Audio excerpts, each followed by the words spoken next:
12 episodes, 288 minutes, 4 laughs, and 1 unnecessary narrator. If I were to sum up Kaguya-sama Love is War in a few simple statements, that would be it. As a romance comedy, it's hard to really nail down what works and doesn't work for Kaguya-sama, purely due to that comedy aspect. Its concept is one that intrigued me from the start, and seeing it listed with the psychological genre as well got me excited. However, I think where Kaguya-sama failed for me was just how it began to fill in its story with details.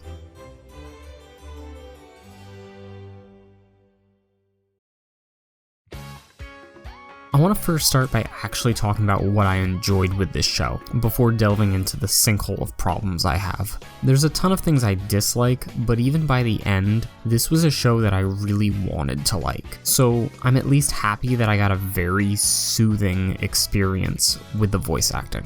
There's just something about the emotion, quality, and delivery of Miyuki and Kaguya's characters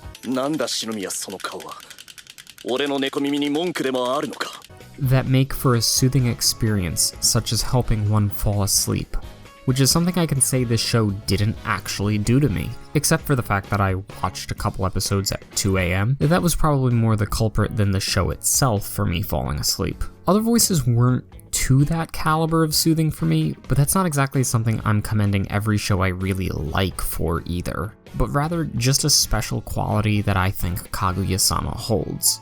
I picture myself trimming voice clips from it in the near future into a file that I can play to help myself sleep. Maybe that's a bit too Watamote of me. There's also the show's opening, Love Dramatic. That was something that I really enjoyed. And it annoys me when I like an opening to a show, but I think the show associated with it isn't very good. But I will say it was probably the biggest factor that kept bringing me back to Kaguya-sama each time. I wanted to like this show because I loved the opening, but there were too many barriers for my enjoyment of it. And it's weird because some of the things I dislike about it are things some of my favorite shows are guilty of themselves.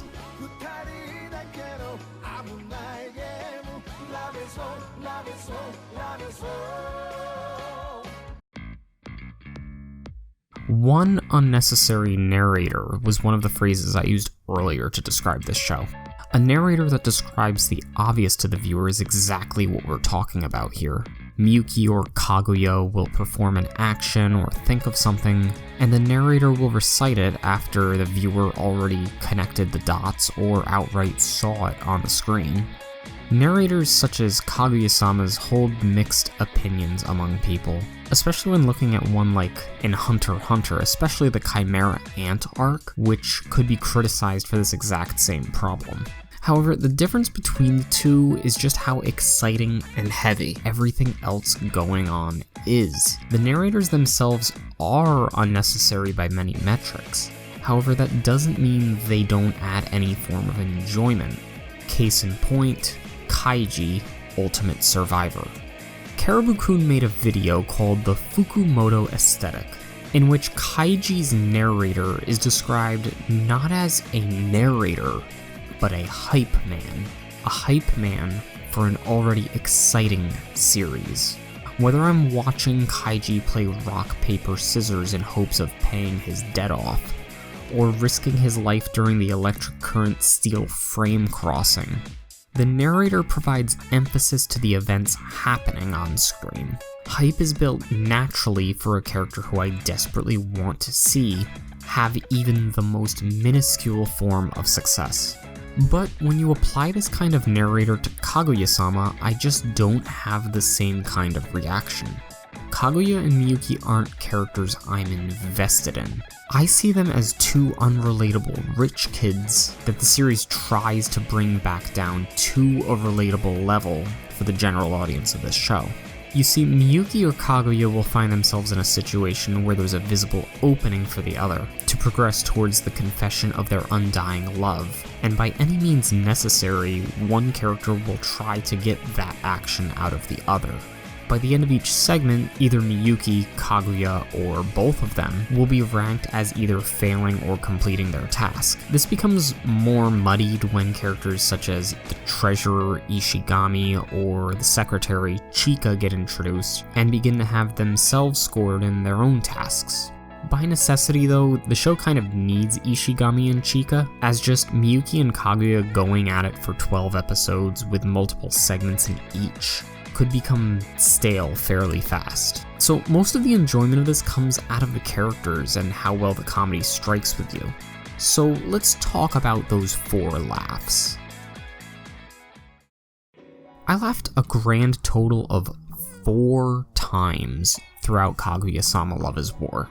Now, that doesn't mean every comedy has to have me laughing out loud in ways like Saiki K or Gintama do. However, I expect to laugh and find something entertaining in them. Here's a collection to the events that I actually laughed at. My first laugh was when Kaguya is walking a kid across the street, and somewhere near the end of the scene, the kid walks into the middle of a crosswalk by himself. Instantly in my mind, I was thinking, that kid's gonna get hit by a car. So that laugh's kind of on me. In a different segment, I laughed because Kaguya gets some form of cold, which makes her act like a kid. And eventually, she drags Miyuki into her bed, and after the whole ordeal, Kaguya asks her assistant Hayasaka if anything happened, and then Hayasaka inspects the blanket looking for visible stains.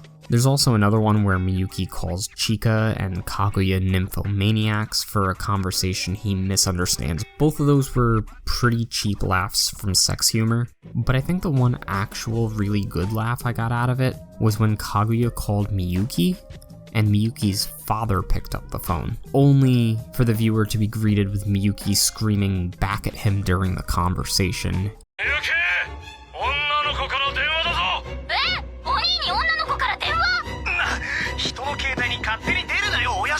Aside from those 4 instances, I didn't find much of the show that funny at all. Between an entire segment of Kaguya laughing at the word wiener, the one where cold makes her act like a child and she thinks everything is fireworks, and the narrator just constantly shoving his narration into the flow of the show without me really caring for the characters began to kill it for me. With that said, the scoring at the end of the segments is also pretty meaningless in the grand scheme of things, other than for the narrator to point out who the losers of that specific activity were. But we can't just talk about the comedy aspect of the show. Being a rom-com, there's also going to be some drama involved.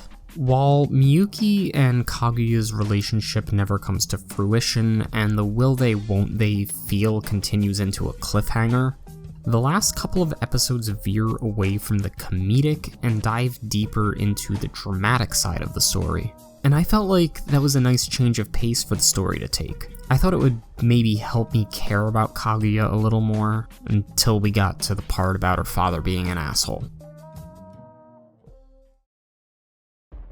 Episode 11 ends fairly early, leaving room for an after-credits scene dedicated to Kaguya's relationship with her father. In the short scene, we see her depressingly return to his estate in Kyoto and canceling her plans with her friends. Then her father speaks a total of 4 words for the entire show. "Oh, you're here? Good." This prompts Hayasaka to mutter under her breath, "Drop dead, asshole." And then we're led into a single minute of Kaguya unconvincingly saying that her life has always been this way. Her father has never said good night or I love you, good job, or see you later. But it's alright. This eventually bleeds into the final episode where she wants to see the fireworks and has to escape from her father's estate to do so. But most of the episode is dedicated to Kaguya crying and doesn't really establish what's so terrible in the first place. As a dramatic pull, I find it incredibly weak. The father is essentially non-existent, and when compared to similar asshole father characters like Gendo Ikari, Azami Nakari, or Dario Brando, there's a clear case of Kaguya-sama rushingly telling us the problem instead of showing us what's actually going on in her life with her father.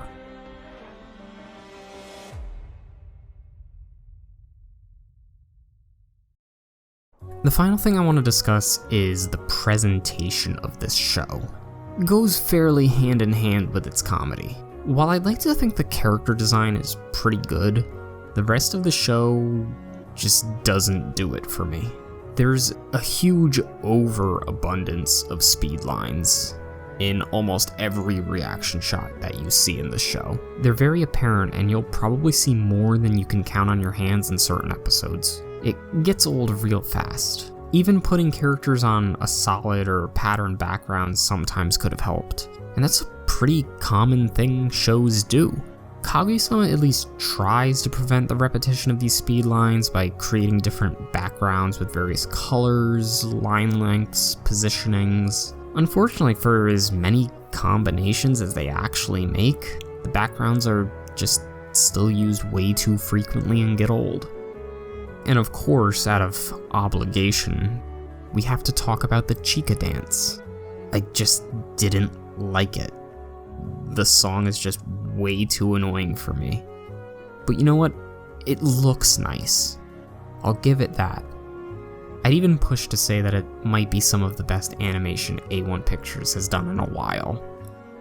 So, Kaguya-sama is a rom-com, in which the comedy doesn't connect with me, the romance goes nowhere, and the drama had been way too rushed. It's not a show that I would say that I dislike, unlike Bunny Girl Senpai, but rather one that I wish I enjoyed. For what it's worth, I can listen to the opening and the soothing voice actors all I want, but it's always going to be hard for me to disconnect them from a show that I wish I enjoyed my time with.